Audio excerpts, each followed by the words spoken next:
জাতিক পরিব্রাজক নিত্য লীলায় প্রবিষ্ট শ্রী শ্রীল অষ্টোত্তর শত মুরারিদাস বাবাজি মহারাজের রাতুল চরণ কমল তৎপর স্মরণ করছি আমার পরম গুরুদেব নিত্যানন্দ বংশোদ্ভূত বৈষ্ণব সেবার আদর্শ কুলতিলক শ্রীমান নিত্যানন্দ প্রভুর 14তম বংশ অবতার শ্রী শিল অষ্টোত্তর শত তিন করি গোস্বামী প্রভুপাদের রাতুল চরণ কমল স্মরণ করছি আমার গুরু পরম্পরায় উপবিষ্ট সকল গুরুবর্গের রাতুল চরণ স্মরণ করছি আমার মাতা পিতার যুগল চরণ স্মরণ করছি যেখানে যতেক গৌরীয় বৈষ্ণব ভক্তবৃন্দ আছেন সকলার শ্রী রাতুল চরণ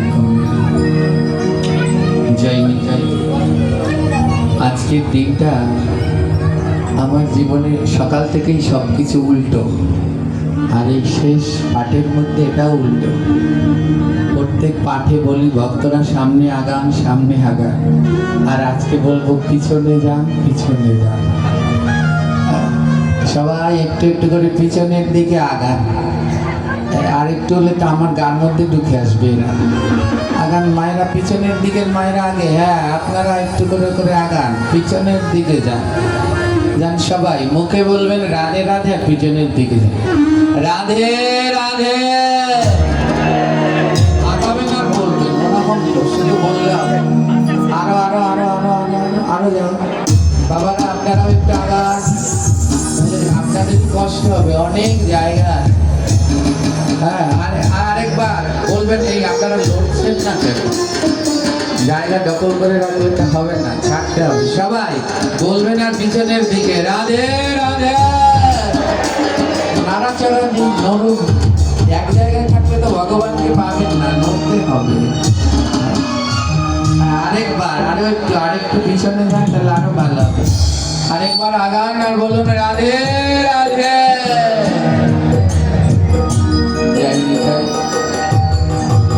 চলুন আমরা আদ্যকার ভগবানের এই পরম পবিত্র মধুময় হরিকথায় প্রবেশ করি।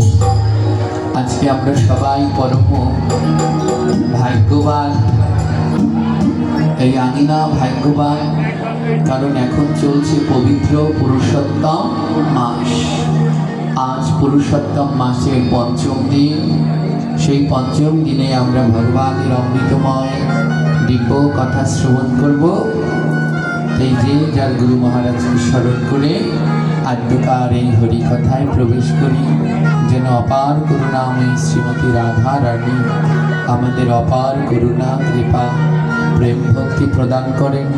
তার অপার করুণা কৃপা প্রেম ভক্তির ফলে আমরা যেন ভগবানের মহিমামৃত কথা শ্রবণ কীর্তন স্মরণ বন্দন রস আস্বাদন করতে পারি। তাই যে যার গুরু মহারাজকে স্মরণ করে এই মধুর কথামৃতে আমরা প্রবেশ করি। জয় নিতাই, জয় গৌর, জয় শ্রী রাধে। জয় জয় রাধে কৃষ্ণ গোবিন্দ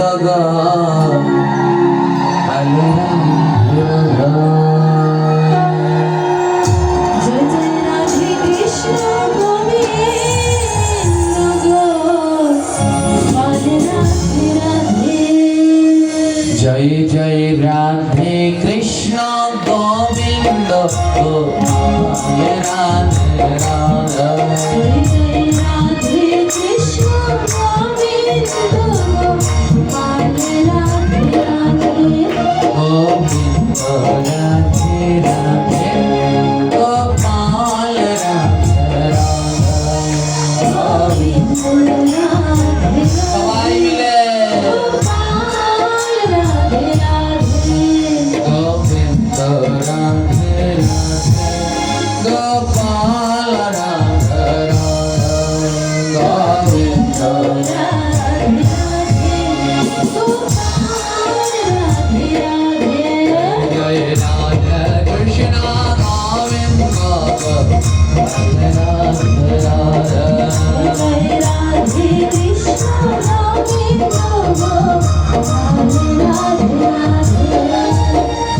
কেউ মুখ বন্ধ রাখবেন না, সবাইকে মুখ খুলে কীর্তন করতে হবে। ভাগবতের একটি শ্লোকে ভগবান বললেন যৎ শ্রবণম তৎকীর্তনম নচেৎ কিঞ্চিৎ ফলপ্রদম।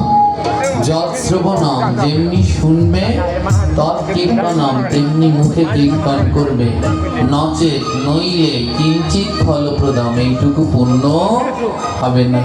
তাই যেমন এই ভাগবতের কথা কর্ণে শ্রবণ করতে হবে, তেমনি আবার বদনে কীর্তনও করতে হবে। তাই কেউ মুখ বন্ধ রাখবেন না। ভাগবত পাঠে যদি মুখ বন্ধ রাখেন, ভগবানের নাম না করেন, এরা পরের জন্মে বোবা হয়ে যাবেন। কি হবেন? আবার এই জন্মে প্যারালাইজ হওয়ারও সম্ভাবনা আছে। তাহলে আর কথা বলতে পারবেন না। এর জন্য মহাপ্রভু বললেন জীব নামে তরে নামে মরে। আজ এখানে এসেছেন তরবেন, মানে উদ্ধার হবেন। তাই যদি মুখটা বন্ধ রাখেন, তাহলে আপনার ভগবান মুখ বন্ধ করে দেবেন। আর যদি মুখ খুলেন, শেষ দিন পর্যন্ত মুখ খুলেই গোবিন্দের নাম করতে পারবেন। তাই কারো বদন বন্ধ নয়। যারা দাঁড়িয়ে আছেন, বসে আছেন, উঁচুতে বসেছেন, নিচে বসেছেন, সবাই বলবেন রাধে কৃষ্ণ গোবিন্দ গোপাল রাধে রাধে। আরো জোরে।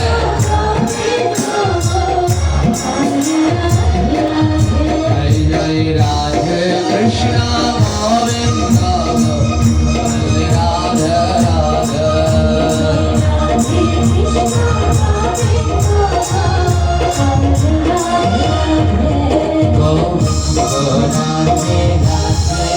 গোপাল রাধে রাধে।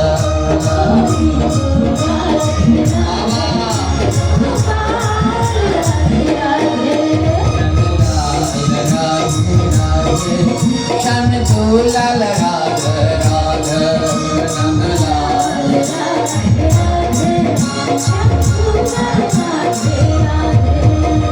राधे कृष्ण गोविंद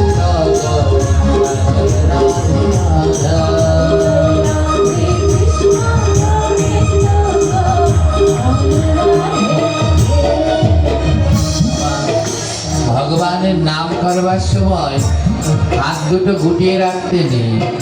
ভগবান এই হাত দুটো কেন দিলেন? বলে করেরও ভূষণ শ্রীনাম সংকীর্তন তালে তালে করতালি প্রদান।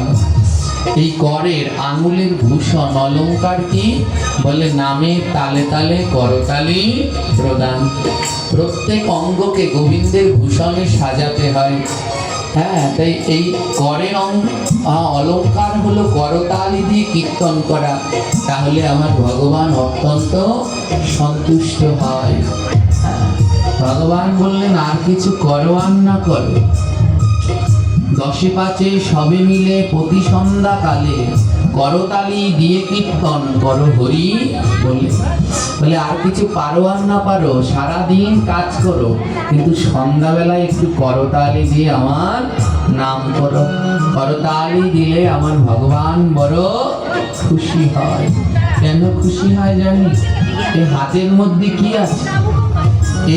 এই হাতটুকুর মধ্যে সব আছে।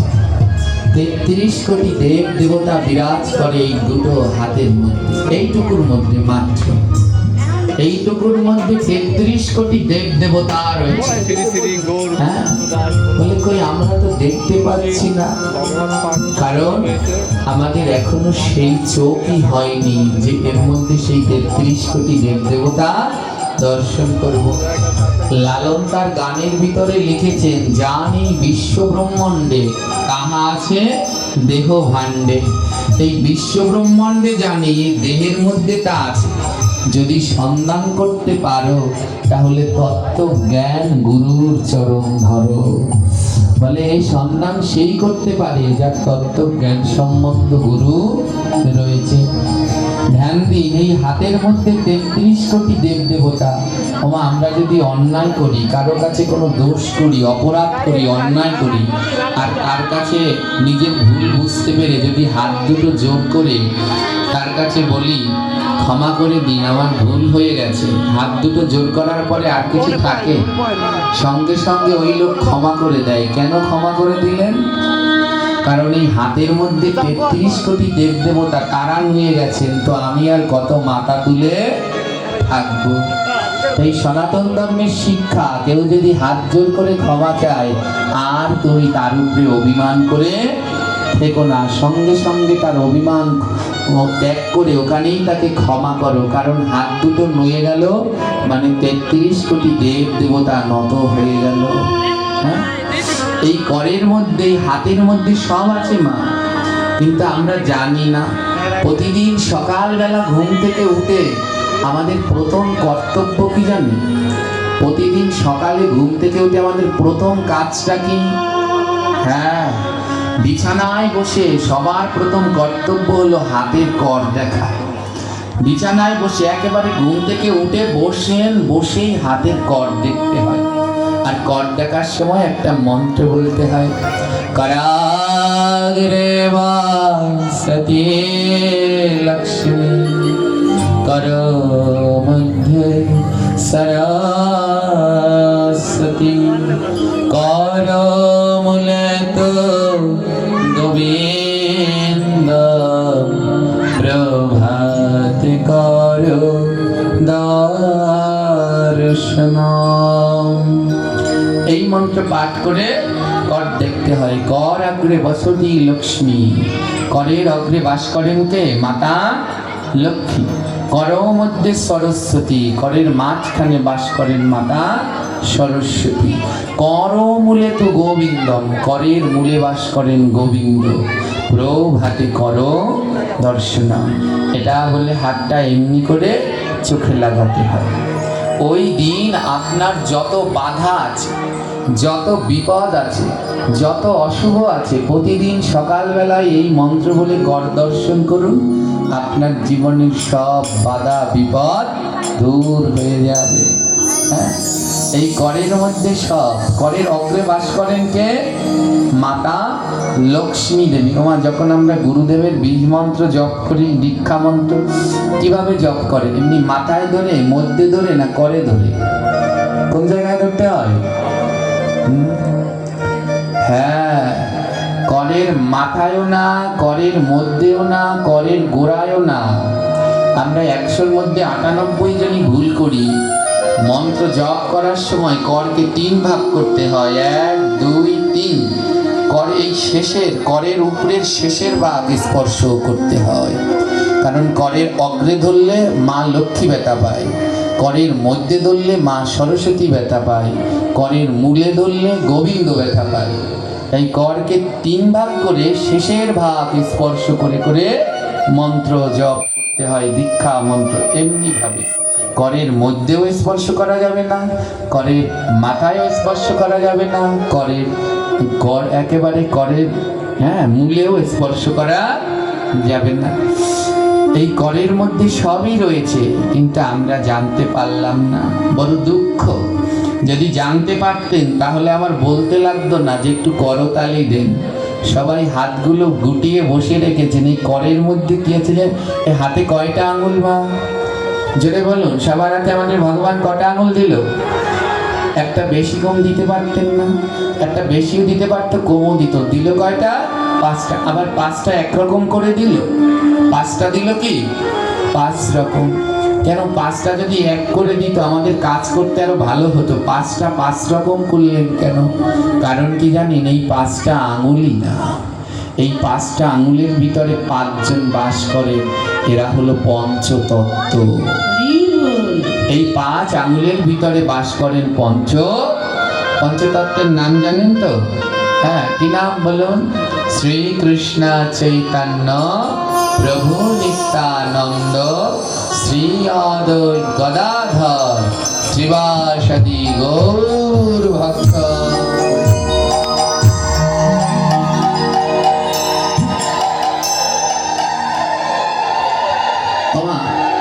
এই 5 জনকে বলা হয় পঞ্চতত্ত্ব। সবাই চেনেন তো? সবার ঠাকুর ঘরে আছে পঞ্চতত্ত্বের ছবি। সবার ঠাকুর ঘরে কিন্তু পঞ্চতত্ত্বের ছবি থাকা চাই। কারণ পঞ্চতত্ত্ব না থাকলে সেইখানে আর অন্য কেউ থাকে না। আপনি যতই রাধা কৃষ্ণের পুজো করেন, যদি পঞ্চতত্ত্ব না থাকে তাহলে রাধা কৃষ্ণ ওখানে থাকবে না। কারণ রাধা কৃষ্ণকে পেয়েইছি আমরা নিতাই গৌরকে দিয়ে। হ্যাঁ, যদি গৌর না আইতো কেমনে হইতো, কেমনে ধরিতাম দে, রাধার মহিমা প্রেম রস সীমা জগতে জানাইতো। যদি মহাপ্রভু না আসতেন আমরা জানতেই পারতাম না কে রাধা, কে কৃষ্ণ, কে দুর্গা, কে কালী। শিখিয়ে দিলেন এই পাঁচজন, কিভাবে ভজন করতে হবে শিখিয়ে দিলেন এই পাঁচজন। তো এই পাঁচজন হলো গোরা। তাই সবার আগে ঠাকুর ঘরের ভিতরে পঞ্চতত্ত্বের ছবি থাকা চাই। হ্যাঁ, এখনো মা এখানেও নেই, আমি জানি। এখানে যারা যারা বসেছেন অনেকের ঘরেই পঞ্চতত্ত্ব নেই, অনেকে পঞ্চতত্ত্ব চেনেও না, অনেকে পঞ্চতত্ত্ব এখন পর্যন্ত চেনেও না। জেনে নিন, যদি শুদ্ধভাবে কারো মনে যদি ইচ্ছে হয় আমি শুদ্ধভাবে গোবিন্দের সেবা দেব, তাহলে ঘরের ভিতরে 8খানা চিত্রপট রাখতে হয়। কয়টা চিত্রপট? 8টা। কেউ যদি একেবারে সঠিকভাবে গোবিন্দ সেবা করতে চান ঘরের মধ্যে 8খানা ছবি রাখবেন, চিত্রপট ছবি রাখবেন 8টা ঠাকুর ঘরে। 8টা কেন? আমাদের ভজনের মূল হলো 8। আমাদের সনাতন ধর্মের ভজনের মূল কি? যেই জায়গায় যাবেন 8 সংখ্যাটি পাবেন। আজ যেই গ্রন্থ শ্রবণ করতে বসেছেন এর নাম শ্রীমদ্ ভাগবত। এতে শ্লোকের সংখ্যা হলো 18,000। কত? 8 আছে না নেই? আছে। আমরা গীতা পড়ি, এতে কয়টি অধ্যায় আছে? 8 আছে না নেই? 8 কথাটা সব জায়গায় গিয়ে পাবেন। এই গীতা যে গ্রন্থ থেকে নেওয়া হয়েছে এর নাম মহাভারত। এই মহাভারতে কয়টি পর্ব আছে? 18টি পর্ব। 8 আছে না নেই? আমাদের পুরাণের সংখ্যা কয়টি? 18টি। আমাদের উপপুরাণ 18টি, উপনিষদ 108টি। হ্যাঁ, এই যে মহাভারতের যুদ্ধ হলো কয় দিনে? 18 দিনে। 8 আছে না নেই? আমরা মালা জপ করি কয়টা গুটি? 8 আছে না নেই? আছে। ভগবান শ্রীকৃষ্ণ জন্মগ্রহণ করলেন কোন দিন? অষ্টমী। মানে কি? 8।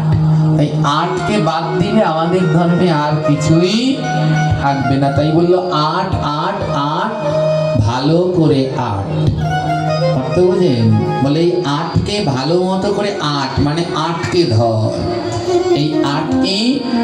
এই 8টার ঘরের মধ্যে চিত্রপট রাখতে হয়। এর মধ্যে প্রথমটি হলো পঞ্চতত্ত্ব, দ্বিতীয়টি হলো রাধা মাধব। হ্যাঁ, প্রথমটা পঞ্চতত্ত্ব, দ্বিতীয়তে রাধা কৃষ্ণের ছবি রাখবে, তৃতীয় হলো জগন্নাথ বলরাম সুভদ্রার ছবি, চতুর্থ হলো নৃসিংহ ভগবানের ছবি, পঞ্চম হলো বৃন্দা দেবীর ছবি। প্রতিদিন গৃহের মধ্যে যদি সম্ভব হয় তুলসী টপ নেবেন যারা সঠিকভাবে পুজো করতে চান। আর যদি তুলসী টপ সম্ভব না হয় বৃন্দা দেবীরও ছবি আছে, সেই ছবি ঘরের মধ্যে রাখবেন। ষষ্ঠ হলো সরগোস্বামীর চিত্রপট, 6 গোসাইয়ের ছবি রাখতে হবে। সপ্তম হলো আপনিষ্ট, অর্থাৎ কেউ মা লক্ষ্মীর ভজনা করেন সে মা লক্ষ্মী রাখবেন, কেউ কালীর ভজনা করেন সে কালী, দুর্গা, শিব যার যেমন ইনি থাকবেন সপ্তমে। আর অষ্টম হলো আপন আপন গুরুদেব এবং গুরু পরম্পরা। এই 8টা ছবি যদি কেউ না রেখে লোকনাথ রাখো, দুর্গা রাখো, কালী রাখো, মনসা রাখো, যাদেরই রাখো, এই 8 জন যদি ঠাকুর ঘরে না থাকে তাহলে অন্যরা কেউ থাকে। এই 8 জনকে রাখবেন। এর মধ্যে পঞ্চতত্ত্ব হলো সবার প্রধান। হ্যাঁ, এখনো মা অনেক জায়গায় আছে পঞ্চতত্ত্ব চেনে না। আমি বারবার, আমাদের জীবনেরই একটি ঘটনা, আমরা একবার বরিশালে কাবরচর পাঠ করতে গেলাম। এবার সেখানে পাঠ করতে গেলাম, তখন আমাদের এই কিছু ছিল না, আমি আর দুর্জয় যেতাম। তো রান্না হলো, এবার খিদা লেগে গেছে, দুর্জয়রে বলেছি ভোগ লাগাইছি। সে বলছে ভোগ লাগাবো কাকে? ভোগ লাগাবো কাকে? কেন? ঠাকুর ঘরে গিয়ে দেখো।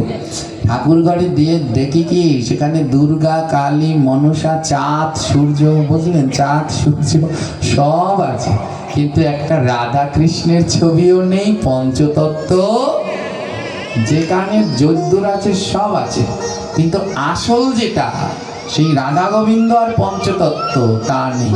চাঁদ সূর্যকে বসিয়ে রেখেছেন, কিন্তু যারা ওই চন্দ্র সূর্যও যাদের আরাধনা করে গেল তাদেরকে বসালো না। আমি জিজ্ঞেস করলাম ওই ঘরের মাতাজিকে, ও মা আপনাদের ঘরে কি পঞ্চতত্ত্বের ছবি নেই? বরিশাল তো, হ্যাঁ একেবারে বরিশালের ভাষায় বলছে, হেডা আবার কি? পঞ্চতত্ত্বের ছবি নেই তো? বললো হেডা আবার কি?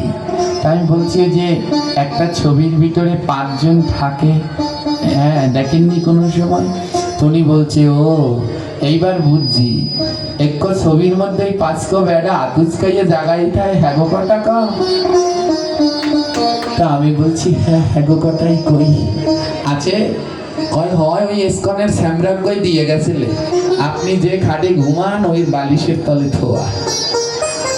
সত্যি সত্যি গিয়ে দেখি বালিশ জাগিয়ে যে তার নিচে পঞ্চতত্ত্বের ছবি রেখে নিয়েছে। ওমা আপনারা হাসছেন, কিন্তু আমার কষ্ট হচ্ছে। যেই গৌর না আসলে এই নামযজ্ঞ এই কীর্তন কিছুই পারতেন না, সেই গৌরকেই এখনো বাঙালি চেনে না। এর থেকে দুঃখ কিছু আছে?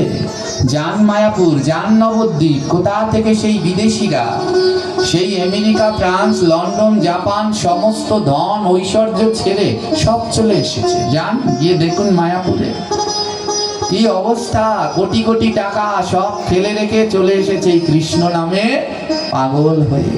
এক একজন দেখতে কি সুন্দর চেহারা, আমাদের মতো খাটো খাটো নয়, এক একজন তাল গাছের মতো লম্বা, আমাদের মতো বড়া পিঠার মতো গায়ের রং না, এক একজন সবরি কলার মতো ভরসা। সমস্ত কিছু ত্যাগ করে গৌর বলে তারা ধুলায় গড়াগড়ি দিচ্ছে নবদ্বীপে। ওই সুন্দর চেহারা নিয়ে সেই নবদ্বীপের ধুলার মাঝে 2 বাহু তুলে রৌদ্রের মধ্যে হাগৌর হাগৌর বলে গড়াগড়ি দিচ্ছে।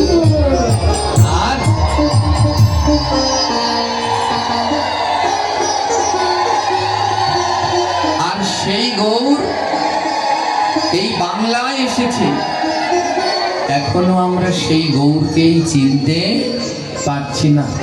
এ বড় আমাদের দুঃখ। হ্যাঁ, তো এই পঞ্চতত্ত্ব মা, এই হাতের 5টা আঙুল যেখানে ছিলাম, এই হাতের 5টা আঙুল হলো এই পঞ্চতত্ত্ব। ধ্যান দিন, এই হাতের 5টা আঙুল কি, এর মধ্যে এই 5 জন বাস করে। এই পঞ্চতত্ত্বের ছবিতে 5 জন কি এক রকমের, এক সাইজের? এদের মধ্যে একজন হলো সব থেকে লম্বা, ওনার মতো লম্বা আর কেউ নেই। যিনি সব থেকে লম্বা, ওনার নাম কি সবাই বলবেন? গৌরাঙ্গ মহাপ্রভু। এই গৌরাঙ্গ মহাপ্রভু কোথায় থাকেন? আপনারা বসুন বাবা, তোর কি হ্যাঁ। এবারে কি হলো, এই গৌরাঙ্গ মহাপ্রভু কোথায় থাকে? এই পঞ্চতত্ত্বের ডাইনে থাকে, বায়ে থাকে, না মাঝখানে থাকে? জোরে বলে মাঝখানে। এই 5 জনের ভিতরে যিনি সব থেকে লম্বা তিনি থাকেন মাঝখানে। আমাদের হাতের 5টা আঙুলের ভিতরে সব থেকে লম্বাটা আছে কোন জায়গায়? তিনি হলেন স্বয়ং গৌরাঙ্গ। মিলাবেন এই 5টা আঙুলের সাথে এই 5 জনাকে মিলাবেন। এই 5 আঙুলের ভিতরে যিনি লম্বা আর এদের ভিতরে যিনি লম্বা, ইনি হলেন গৌর। এদের ভিতরেও যিনি লম্বা তিনিও মধ্যে, আর আমাদের 5 আঙুলের মধ্যে যিনি লম্বা ইনিও মধ্যে। এই 5টা আঙুলের নাম কি? বৃদ্ধা, তর্জনী, মধ্যমা, অনামিকা, কনিষ্ঠা। এই মধ্যমা আঙুলে বাস করেন স্বয়ং চৈতন্য মহাপ্রভু। ধ্যান দিন, এই মহাপ্রভু কলিযুগে এনার নাম চৈতন্য মহাপ্রভু। দাপর যুগে ইনি কে ছিলেন? কলিযুগে তো ইনি চৈতন্য মহাপ্রভু, দাপর যুগে এনার নাম ছিল কি এটাও বলতে পারছি না। ইনি কে? ভগবান শ্রীকৃষ্ণ। তিনি কলিযুগে হলেন চৈতন্য মহাপ্রভু। আমার মহাপ্রভুর বাম দিকে কে? ভগবান কৃষ্ণের বাম দিকে কে থাকেন? কৃষ্ণের বামে সবসময় কে থাকেন? জোরে বলেন, রাধা রানী। আর মহাপ্রভুর বাম দিকে কে থাকেন? গদাধর। মহাপ্রভুর বামে কে থাকেন? এই গদাধর আর অন্য কেউ নয়। দাপর যুগে যিনি রাধা রানী, কলি যুগে তিনি হলেন গদাধর। তাই এই আঙুলের বাম পাশে যে আঙুলটা, এইটাই বাস করেন গদাধর।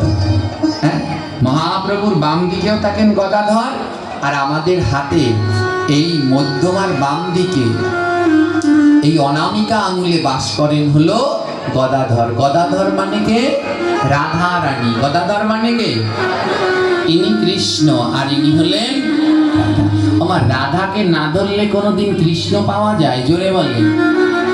আমাদের গুরুদেব যে মন্ত্র দেয়, এটা কি মন্ত্র? কৃষ্ণ মন্ত্র। কৃষ্ণ মন্ত্র দেয় তো। এবার কৃষ্ণ মন্ত্র কিন্তু আমরা জপ করলে এই আঙুল দিয়ে করা উচিত, কারণ এই আঙুলে কৃষ্ণ থাকে, কিন্তু ওটা দিয়ে করি না, করি কোন আঙুল? এই আঙুল। কেন এই আঙুল ধরলাম? বলে রাধাকে না ধরলে কোনোদিন কৃষ্ণ পাবে। তোমার মন্ত্রটা কৃষ্ণের, কিন্তু ধরতে হবে। তাই এই আঙুলে রাধা রানী বাস করেন, তাই এই আঙুলটা ধরে শুরু করতে হবে। আবার চাউলটা লাড়া দিলে কেন? আপনারা ওই বক্সের সামনে থেকে সরে যান, নাহলে আমরা শুনতে পাই না। এবারে কি হলো, মিলাবেন কিন্তু মায়েরা। এটা হলো রাধা রানী, তাই মন্ত্র জপ করার সময় এই আঙুলটা ধরতে হয়। এবং যত শুভ কাজ এই আঙুলটা দিয়ে করলে সব থেকে ভালো হয়, কারণ এটা হলেন স্বয়ং রাধা রানী বিরাজ করেন। এবার ধ্যান দিন, মহাপ্রভুর বামের তো রাধা রানী, এবার ডান দিকে যিনি থাকেন এনার নাম কি? নিত্যানন্দ। মহাপ্রভুর ডানে কে থাকেন? আমরা ভোগারতিতে গাই না, বামে প্রিয় গদাধর, দক্ষিণে নিতাই, মধ্যে আসনে বসে চৈতন্য গোসাই। তাহলে দক্ষিণ মানে হলো ডান। দক্ষিণ মানে কি? মহাপ্রভুর ডান দিকে যিনি থাকেন, এই যে নীল বসন পরা ডান দিকে যিনি থাকেন, ইনি হলেন নিতাই। ইনি হলেন নিতাই। নিতাই কে মা? নিতাই হলেন গুরু। নিতাই হলেন গুরু। এই জগতে আপনার গুরু, আমার গুরু, সব গুরুই হলেন নিত্যানন্দ প্রভুর অংশ। যত গুরু সব গুরু নিতাইয়ের অংশ। তাই নিতাইকে বলা হয় জগৎ গুরু। নিতাইকে কি বলা হয়? জগৎ গুরু। এই যে আমরা ধ্বনি দেই না, বলি কি জগৎ গুরু শিল প্রভুপাদ কি? অনেকে মনে করে কি এটা ইস্কনের প্রভুপাদকে বোধহয় বলেছে। না, জগৎ গুরু হলেন স্বয়ং নিত্যানন্দ। আর এটা নিত্যানন্দ প্রভুকে বলানো হয়েছে। নিত্যানন্দ প্রভু, পাদ মানে চরণ। বলে সেই নিত্যানন্দ প্রভুর চরণ কি? যার দয়া না হলে কোনোদিন কৃষ্ণ পাওয়া যায় না, গৌর পাওয়া যায় না। বলে যেদিন নিতাইয়ের দয়া হবে সেদিন গৌর পাবে। যেদিন গৌর পাবে সেদিন ব্রজে যাবে। যেদিন ব্রজে যাবে সেদিন যুগল ভজন হবে। আর যেদিন যুগল ভজন হবে সেদিন রাধা কৃষ্ণের দর্শন। আপনারা আমাদের বক্স থেকে এই পাশে এসে দাঁড়ান।